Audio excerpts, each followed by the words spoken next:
Guys, welcome to disabilities and associated subjects. मेरा नाम है सुरभि गुप्ता और आज हम डिमेंशिया के बारे में जानेंगे, जिसको हिंदी में हम मनोभ्रंश के नाम से जानते हैं। अगर आपने पहली बार हमारे चैनल पर विजिट किया है तो चैनल को मोर अपडेट के लिए सब्सक्राइब कीजिए। अगर आपको वीडियो पसंद आता है तो इसको लाइक और शेयर कीजिए। ये हमारे सोशल मीडिया हैंडल्स हैं जहाँ पर आप हमें चैनल से रिलेटेड जो भी अपडेट्स हैं उसके लिए फॉलो कर सकते हैं, या आपकी कोई क्वेश्चन या कोई क्वेरी होती है तो आप हमसे इजीली कांटेक्ट कर सकते हैं, हमसे बात कर सकते हैं। बात करते हैं डिमेंशिया की। आपने देखा होगा अक्सर अपने आसपास आपके घर में बड़े बुजुर्ग होंगे, या हो सकता है कि कभी कभी हमारी मम्मी या पापा भी भूल जाते हैं चीज़ों को रख कर। कभी कभी तो कलेश भी हो जाता है कि ये मैंने आपको बता के रखा था, वो कहाँ है, आपको याद भी नहीं है। तो इस तरीके की चीज़ें हमें आमतौर पर अपने घरों में देखने के लिए मिलती है, जिसको हम कह देते हैं कि आपको भूलने की बीमारी हो गई है। भूलने की बीमारी को आमतौर पर लोग नॉर्मली इस टर्म को यूज़ कर देते हैं डिमेंशिया, मनोभ्रंश जिसको हम कहते हैं। लेकिन डिमेंशिया की जब हम बात करते हैं तो वो एक डिसीज़ है जिसको लोग शॉर्ट में भूलने की बीमारी कह देते हैं। लेकिन जो एज के साथ एक डिक्लाइन ग्राफ आता है मेमोरी का, वो एक डिफरेंट चीज़ है। भूल जाने की आदत पड़ जाना वो एक अलग चीज़ है, समय के साथ जो आती है जब इंसान बुढ़ापे की तरफ अग्रसर होता है। लेकिन जब हम एक बीमारी की बात करते हैं तो वो ज़्यादा हार्म पहुंचाती है, ज़्यादा हार्श होती है एक व्यक्ति के प्रति। डिमेंशिया की जो शुरुआत होती है उसके लक्षण हो सकते हैं कि इंसान मेमोरी लॉस करे, धीरे धीरे उसको याददाश्त के साथ में प्रॉब्लम हो। लेकिन जब ये बढ़ती है तो ये हमारे और भी जो जो हमारे मस्तिष्क के जो पार्ट हैं उसको अफेक्ट करती है। जैसा कि नाम में ही निहित है, मनोभ्रंश यानी कि मस्तिष्क से संबंधित ये एक प्रकार की बीमारी है। अगर हम डिमेंशिया की ही बात करते हैं तो ये बूढ़े लोगों में अधिकतर देखने को मिलती है, या कहें कि जो 40 वर्ष से जिनकी आयु ज़्यादा होती है या 65 वर्ष से ज़्यादा होती है उनमें तो पाया ही जाता है। लेकिन 40 वर्ष से जिनकी ज़्यादा शुरुआत होती है एज की, उनमें ये लक्षण शुरू हो जाते हैं दिखना। मतलब कि माइल्ड लेवल पे ये चीज़ें शुरू हो जाती हैं। लेकिन ज़रूरी नहीं है एज के साथ अगर आप भूल रहे हो तो आपको डिमेंशिया ही हो, या अगर आप भूल रहे हो तो वो सिर्फ और सिर्फ जर्नल भूलना ही हो, है ना। वो कुछ भी हो सकता है, दोनों ही चीज़ें हो सकती हैं। हम डिमेंशिया की बात करते हैं तो डिमेंशिया अपने आप में एक अम्ब्रेला टर्म है। अम्ब्रेला टर्म हम जब किसी वर्ड के लिए या किसी भी स्पेसिफिक डिसीज़ या किसी भी चीज़ के लिए यूज़ करते हैं तो उसका मतलब होता है कि उस नाम में और भी चीज़ें निहित हैं, यानी कि वो एक सोर्स है, या कहें कि वो एक पॉइंट है जिससे बहुत सारी और भी बीमारियां रिलेटेड हैं। डिमेंशिया एक अम्ब्रेला टर्म है जो और भी जो दिमाग से संबंधित डिसेबिलिटीज़ हैं उनको अपने आप में निहित किए हुए है। जैसे कि हार्ट की बहुत सारी डिसीज़ होती हैं तो हम उस टोटल को क्या बोल देते हैं, उस पूरे एक वर्ड को क्या बोल देते हैं, हृदय रोग बोल देते हैं। लेकिन अलग अलग टाइप की बीमारियां होती हैं, सबके अपने स्पेसिफिक नाम हैं। इसी प्रकार से एएसडी, ऑटिज्म स्पेक्ट्रम डिसऑर्डर, हम एक वर्ड बोल देते हैं लेकिन एएसडी के अंतर्गत 4 से 5 डिसेबिलिटीज़ और निहित हैं जो सिमिलर ही होती हैं, जो इसके अंतर्गत ही आती हैं। डिमेंशिया की शिकायत तब आती है जब हमारे मस्तिष्क में असामान्य चेंज होते हैं, या तो ब्लॉकेज का होना, या तो हमारे जो सेल्स होते हैं वो डेड हो जाते हैं, या जो सेल्स होते हैं वो डिस्टर्ब हो जाते हैं। तो जो ये सारी प्रॉपर्टीज़ हैं, जो सारे करेक्टरिस्टिक्स हैं, वो कहाँ पर होते हैं, तब किस प्रकार की डिसेबिलिटी होती है, उसको हम आगे जानेंगे। डिमेंशिया में जो मेन फैक्टर है वो आपकी सोच की जो कौशल है, जो आपका स्किल है, उसमें गिरावट आती है। आपकी जो कॉग्निटिव एबिलिटीज़ हैं उनमें गिरावट आती है। आप दैनिक जो कार्य होते हैं, आपके एडीएल जो एक्टिविटी ऑफ डेली लिविंग होती है, उसमें दिक्कत आती है। सिर्फ डिमेंशिया का मतलब भूलना नहीं होता, वो हमारे मसल्स के कोऑर्डिनेशन को भी अफेक्ट करती है। वो हमारे जो हम डेली जो काम करते हैं अपने, उसको भी अफेक्ट करती है। हम जो काम हम अकेले ही करते आ रहे थे अब हम उसको नहीं कर सकते। इवन कभी कभी क्या होता है कि हम खाना देख रहे हैं, उसके बाद भी हमें याद ही नहीं कि हमें ये खाना खाना चाहिए। हमें भूख लग रही है लेकिन हमें पता ही नहीं है, तो ये सारी चीज़ें भी जो बहुत अनएप्रोप्रिएट हैं, वो चीज़ें सामने सामने आती हैं। डिमेंशिया हमारे फीलिंग्स को भी, हमारे रिलेशंस को भी प्रभावित करता है।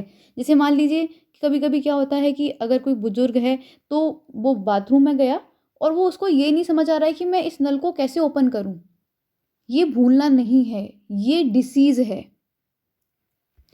हम कोई सामान रखकर भूल सकते हैं, लेकिन हमारी जो मेंटल स्टेट है वो स्टेबल है। हम नॉर्मल तरीके से बात कर रहे हैं।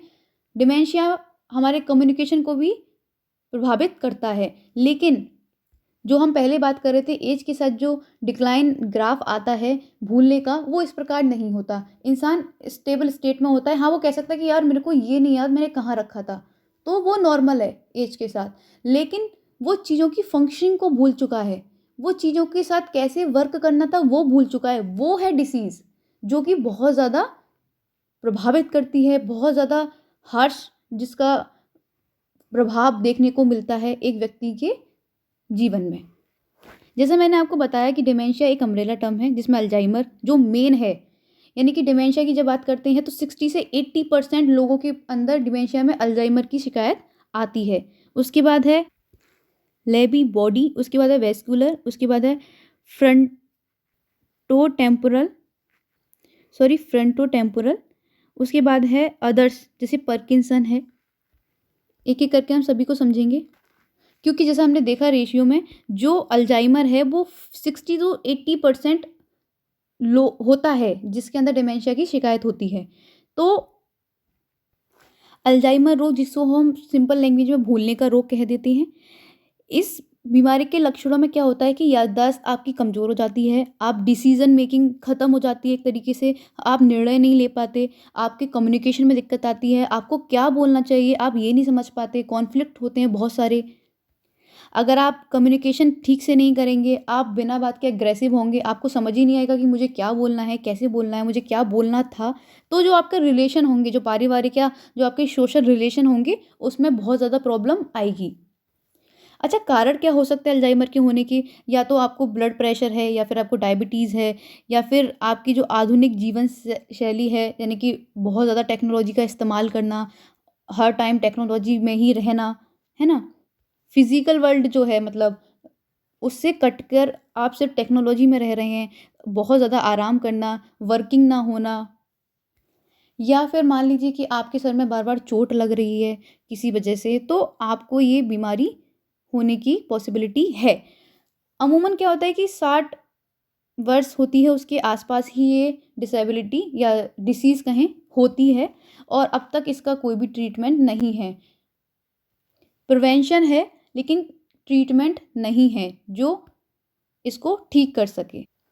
आपको पता है कि हमारे ब्रेन में डिफरेंट टाइप की सेल्स होती हैं, पूरी बॉडी में ही डिफरेंट टाइप की सेल्स होती हैं जिनका अपना-अपना काम होता है। कोई ब्लड को सर्कुलेट कर रहा है, कोई ऑक्सीजन को ट्रांसफ़र कर रहा है, किसी का कुछ काम, किसी का कुछ काम होता है। इसी प्रकार जो हमारी सेल्स होती हैं, वो एक टाइप की फैक्ट्री चला रही होती हैं, चीज़ों को यहाँ से वहाँ सप्लाई करना।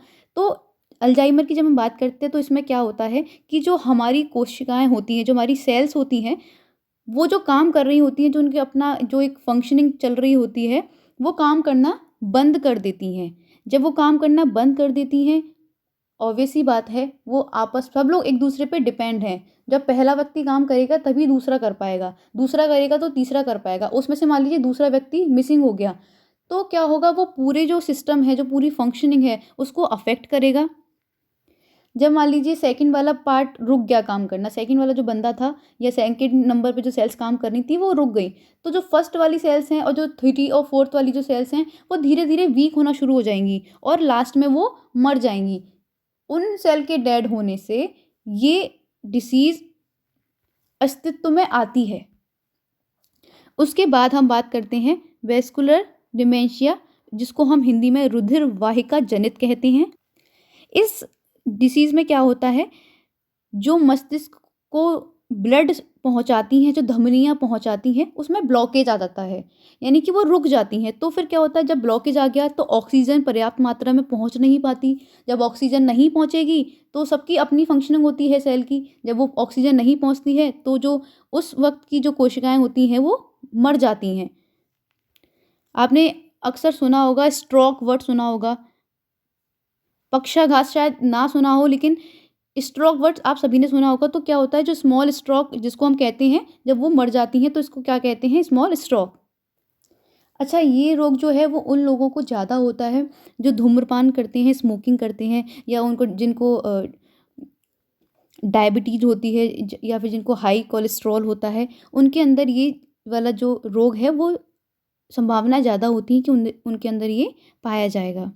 ये इस प्रकार का रोग है जो कई महीनों, इवन कई सालों तक स्टेबल स्टेट में रह सकता है और अचानक से सामने आ सकता है।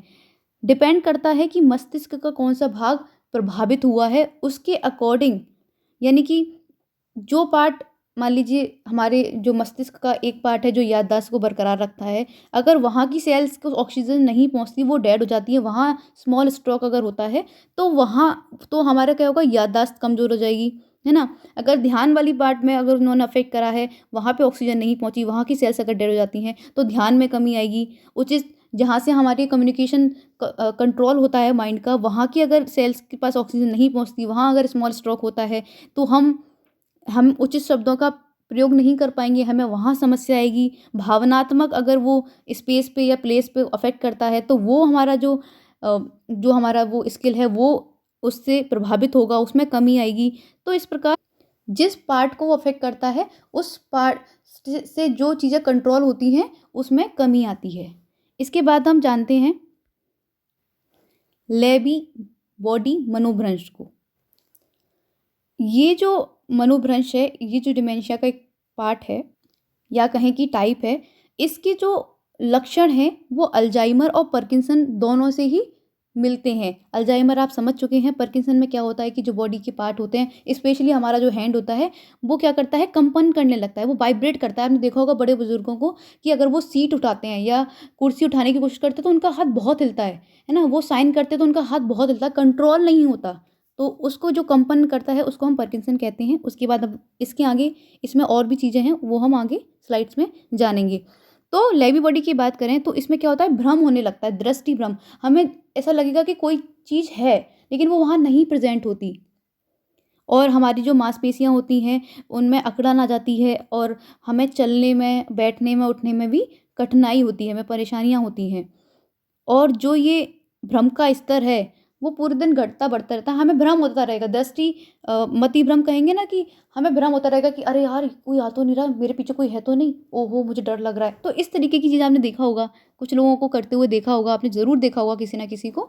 तो लेवी बॉडी मनोभ्रंश में ये सारी चीज़ें सामने आती हैं। फ्रंटो टेम्पोरल मनोभ्रंश की अगर हम बात करते हैं, तो ये हमारे जो फ्रंटल लोब होता है, हमारे मस्तिष्क का अग्रभाग जिसको हम कहते हैं, उसको प्रभावित करता है।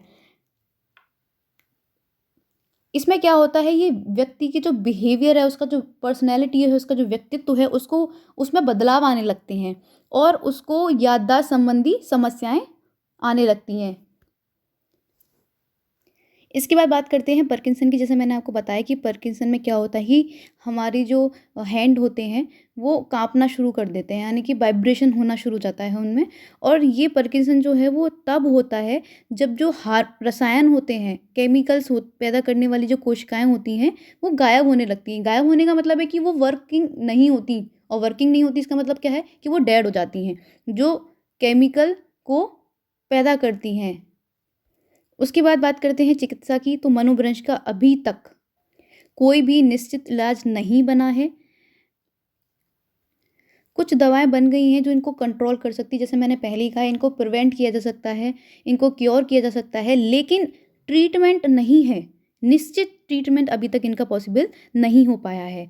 हम धूम्रपान नहीं करें, है ना? हम स्वास्थ्यवर्धक आहार लें, नियमित रूप से व्यायाम करें, तो इन सब से बचने का ये सारी चीज़ें हम यूज़ कर सकते हैं, हम प्रिवेंट कर सकते हैं इसको।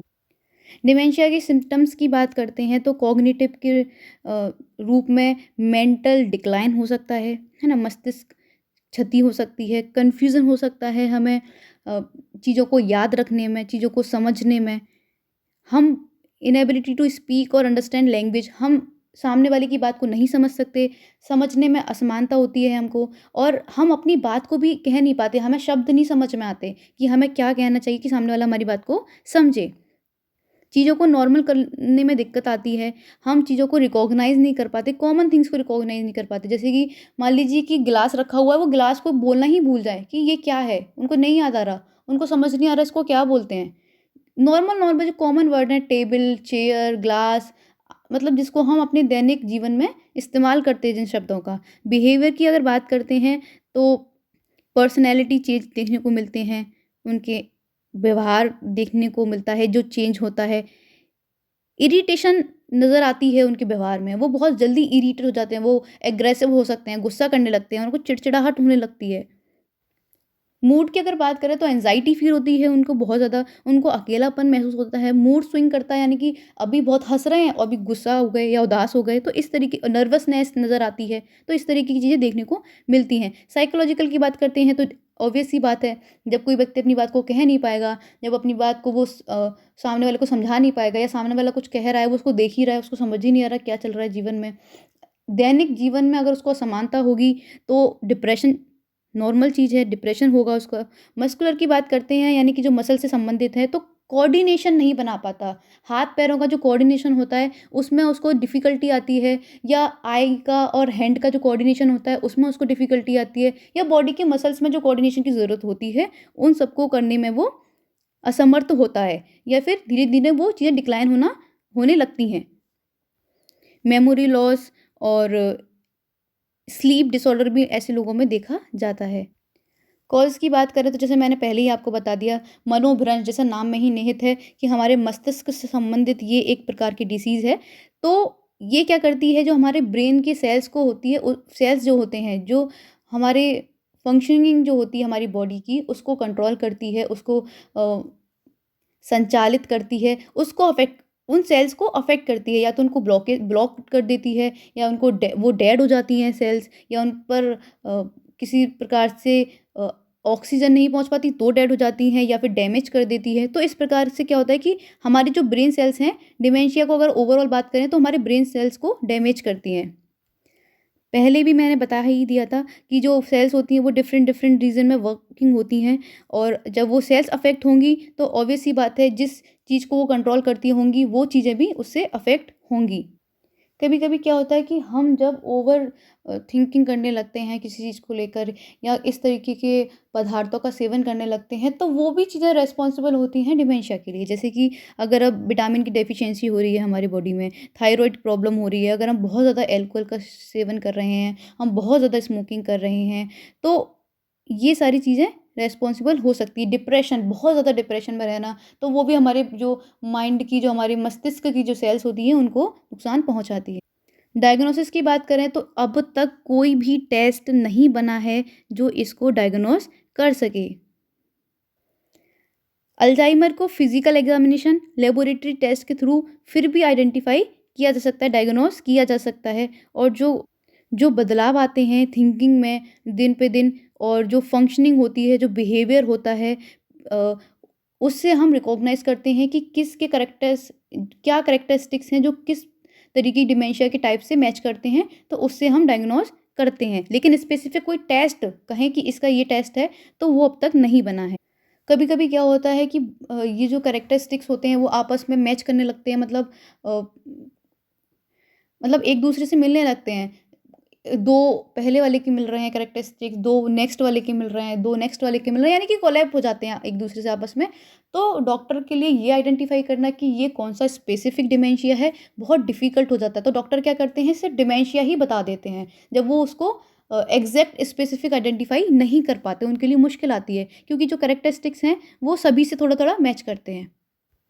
अच्छा, अगर आपको याददाश्त से संबंधित अगर समस्याएँ आ रही हैं, आप भूल रहे हैं, आपको लग रहा है कि आप चीज़ों को भूल जाते हैं, तो आप क्या कर सकते हैं, कुछ ऐसी प्रैक्टिस जो इस चीज़ को रोक सकती है, क्योर कर सकती है, प्रिवेंट कर सकती है। तो जैसे कि मान लीजिए, अगर आपका जो डेली रूटीन है, आप उसको डायरी पे लिखिए। अगर आपको लगता है कि आप भूल जाते हैं चीज़ों को, आप सुडोकू जो होता है, सुडोकू पज़ल जो आता है न्यूज़पेपर में, आप उसको सॉल्व कीजिए, आप पहेलियाँ हल कीजिए, आप रीज़निंग के क्वेश्चन कीजिए, आप व्यायाम कीजिए, एक्सरसाइज़ जिसको हम कहते हैं मेडिटेशन कीजिए आप, और जो आपका भोजन है, वो पोषक भोजन लेना है आपको।